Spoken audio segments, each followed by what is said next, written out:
여호와께 감사하라. 그는 선하시며 그의 인자하심이 영원하미로다. 고통스러운 현실을 위로하고 공감해 줄 알았더니 선언부터 합니다. 마지막도 똑같습니다. 확고합니다. 시인은 여기서 멈추지 않습니다. 결론을 반복해서 말하며 사람들을 불러냅니다. 그의 인자하심이 영원하다 하라고 요청합니다. 모두 함께 예배의 자리로 나아가자고 초청합니다. 그러나 너무 뻔하고 식상한 결론은 아닐까요? 과연 감사하며 예배하는 것이 해결책이 될까요? 이 결론 어떤 이에게는 여전히 멀게 느껴질 수도 있습니다. 그래서 이 고백이 어디서 어떻게 나온 것인지 들여다보아야 합니다. 시편 118편은 고통의 현실을 외면하지 않지만 선언으로 시작함으로써 믿음이 고통을 직면하고 넘어서는 방식을 보여줍니다. 이것은 극심한 고통 속에서 잉태된 공동의 고백입니다. 대적이 그들을 죽이려고 애워싸고 또 애워쌌습니다. 꼼짝없이 죽게 생겼습니다. 이 노래 속에 나오는 애워싸인 고통은 무엇을 가리킬까요? 그들의 역사를 관통하는 큰 고통의 때일 것입니다. 애굽에서의 종살이, 실제 전쟁 상황, 그리고 바벨론의 노예로 살았던 시절입니다. 이들은 하나님의 선하심과 인자하심으로 그때마다 구원받았습니다. 하나님께서 애워싸인 곳에서 그들을 넓은 곳으로 인도하시고 자유로운 몸이 되게 하셨습니다. 그들은 고통과 구원의 경험 속에서 놀라운 말을 합니다. 하나님께서 대적을 보응하시는 것을 보겠다고 합니다. 내가 죽지 않고 살아서 여호와께서 하시는 일을 선포하리로다. 여호와께서 나를 심히 경책하셔서도 죽음에는 넘기지 아니하셨도다. 1차적으로 이 모든 말은 끝까지 살아남겠다는 결연한 의지의 말입니다. 끝까지 살아남아서 여호와께서 보응하시는 것도 보고 하신 일도 선포하고 살아남은 기쁨도 누리겠다는 말입니다. 그러나 이 말은 단순한 생존 의지가 아닙니다. 이 말 안에는 더 멀리까지 나아가는 믿음이 있습니다. 하나님께서 정의로 보응하시는 것을 어떻게 볼 수 있습니까? 나를 심히 경책했지만 죽음에는 넘기지 아니하셨음을 어떻게 최종 확인할 수 있습니까? 하나님의 선하심과 인자하심이 영원함을 어떻게 볼 수 있을까요? 죽지 않고 살아야 볼 수 있습니다. 그래야 확인할 수 있습니다. 우리의 생명이 영원해야 볼 수 있습니다. 그들의 말은 부활을 전제하지 않고서는 온전히 설명될 수 없습니다. 이 믿음은 어디로 이어졌을까요? 초청에 응답하여 이제 그들은 성전 문 앞에 도달했습니다. 내게 의의 문들을 열지어다. 내가 그리로 들어가서 여호와께 감사하리로다. 하나님께서 만들어 놓으신 의의 문으로 들어가서 구원의 하나님께 직접 감사하겠다고 합니다. 그런데 그 문을 통과한 사람들이 무언가 봅니다. 한 돌을 봅니다. 건축자가 버린 돌이 집 모퉁이의 머릿돌이 된 것을 봅니다. 여호와께서 정하신 날에 행하신 기이한 것을 봅니다. 사실 이 시편은 이스라엘 백성이 대대로 유월절 식사 때 부른 노래입니다. 유월절 노래의 마지막이 시편 118편입니다.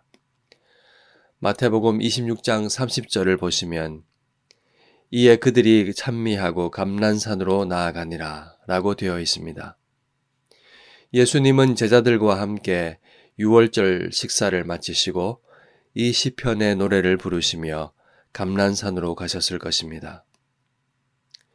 여호와의 선하심과 인자하심이 영원하미로다. 죽으러 가시며 하나님의 선하심과 인자하심이 영원하다고 찬송하시는 예수님을 상상해 보십시오. 예수님은 이 노래를 부르시며 감람산 기슭, 기름 짜는 틀이라 불리는 겟세마네로 가셨습니다. 거기서 온 인류에게 부어질 진노로 에워싸인 가운데 땀방울이 핏방울이 되도록 기도하셨습니다. 기도 이후에 예수님은 사방으로 에워싸인 고난의 한복판으로 걸어가 죄인의 손에 넘겨지셨습니다. 우리를 영원한 죽음에 넘겨지지 않게 하시려고 하나님께서 한 날을 정하시고 하나님의 아들을 죄인의 손에 넘기신 것입니다. 우리 모두의 죄악을 그에게 담당시키셨습니다. 우리를 영원히 즐거워하고 기뻐하게 하시려고 한 날을 정하시고 기이한 일을 행하셨습니다. 한 돌을 시온에 두어 구원의 기초로 삼으셨습니다. 그러므로 주 여호와께서 이같이 이르시되 보라 내가 한 돌을 시온에 두어 기초를 삼았노니 곧 시험한 돌이요 귀하고 견고한 기초돌이라. 그것을 믿는 이는 다급하게 되지 아니하리로다. 이날은 아들을 십자가에 못 박히도록 넘겨주신 날입니다. 이날은 부활하신 날입니다. 죄와 사망의 권세를 짓밟은 날입니다. 주님의 이름이 모든 이름 위에 뛰어나게 되신 날입니다. 우리를 위로부터 새로 나게 하신 날입니다. 이날은 버려진 돌이 성전의 모퉁이 돌이 된 날입니다. 그리스도 안에서 우리가 함께 하나님의 거하실 처소로 거룩하게 지어져 가도록 그의 생명으로 기초석을 놓으신 날입니다. 하나님께서 우리에게 빛을 비추셨습니다. 의인들의 장막에는 기쁜 소리, 구원의 소리가 넘칩니다. 여호와의 오른손이 권능을 베푸셨습니다. 여호와의 선하심과 인자하심이 영원하미로다. 이것이 우리가 불러야 할 찬송입니다. 만일 부활이 없다면 여호와의 선하심과 인자하심이 영원하다는 말도 허황할 뿐입니다. 이 말을 어떻게 확인할 수 있습니까? 죽어서 끝났는데 영원한 걸 어떻게 볼 수 있습니까?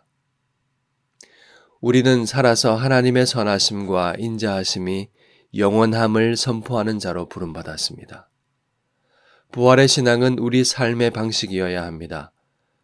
고난이 우리를 애워싼 것처럼 보이지만 하나님의 영원하신 사랑이 더 크게 감싸고 있습니다. 하나님은 고통을 통해 우리를 성숙한 신앙인으로 빚어가십니다. 그리스도 안에서 고난은 승리가 되고 영광이 될 것입니다. 우리는 다시 사신 그리스도 안에 있습니다. 실감나지 않는 자신의 마음을 믿지 말고 진리의 말씀을 믿으십시오. 그러므로 내 사랑하는 형제들아, 견실하며 흔들리지 말고 항상 주의 일에 더욱 힘쓰는 자들이 되라. 이는 너희 수고가 주 안에서 헛되지 않은 줄 알미라. 우리는 부활의 생명에 참여하여 하나님의 선하심과 인자하심이 영원함을 선포하는 자입니다. 우리 함께 의의 문으로 들어갑시다. 서로 붙잡아 줍시다. 굳세고 거룩하게 의의 문으로 나아가서 하나님께 감사와 찬양을 올려드립시다. 하나님께서 우리와 함께 하십니다.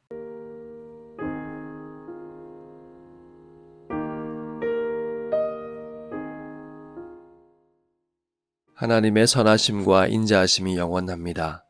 예수님은 이 노래를 부르시며 겟세마네로 죄인들의 손에 넘겨지시기 위해 가셨습니다. 주님은 사방에 애워싸인 채 십자가로 넘겨지셨습니다. 그 비참한 죽음 다음 부활로 그 노래를 이루셨습니다.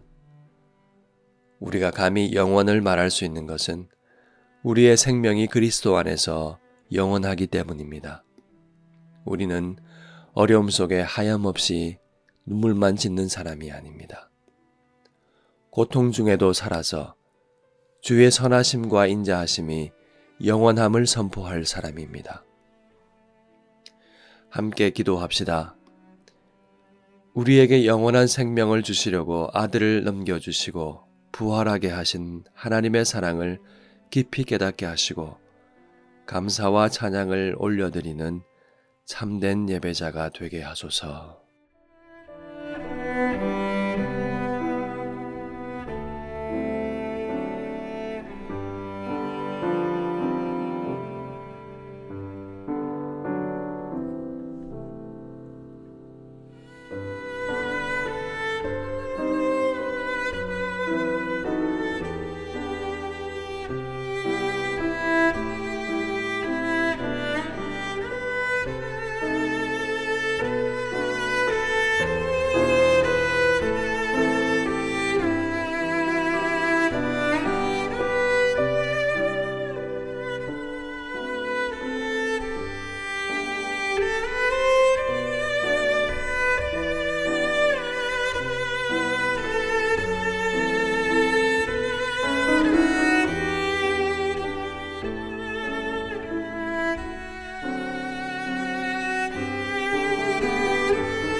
한 번 더 기도하겠습니다. 고난과 고통 속에서 흔들리지 않고 우리가 주님과 같이 될 줄 아는 소망을 따라서 주님처럼 우리 자신을 깨끗하게 하고 사는 참 주님의 백성으로 살게 하소서.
우리 함께 기도할까요?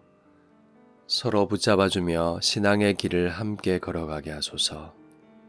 하나님의 거하실 처소로 거룩하게 지어져 가는 우리 교회 되게 해 주십시오. 그렇게 기도하시겠습니다.